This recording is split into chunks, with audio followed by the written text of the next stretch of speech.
I used to get up out of bed in the morning, and those first steps that I would take would be absolutely excruciating. And it would take through mid-morning to be able to work off these aches and pains. And so this is a situation where you can use these juices daily to support your body's ability to keep this inflammation at bay.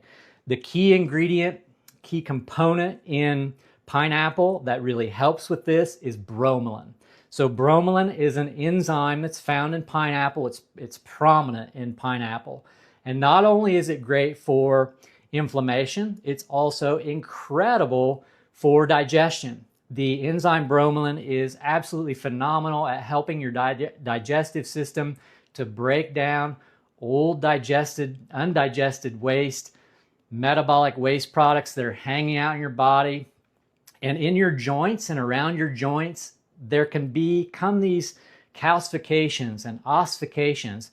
And enzymes like the enzyme found in pineapple, bromelain, are very good at helping to break up these deposits and help your body become more limber and light and lean and able to function in everyday life without the aches and pains. You know, most people go through the early part of their life without any aches or pains whatsoever. They do pretty good until they start getting into their 30s, maybe their mid-30s, early 40s, and then it really starts to hit them. For me, it was my late 30s and early 40s. That's when it really started to creep up on me.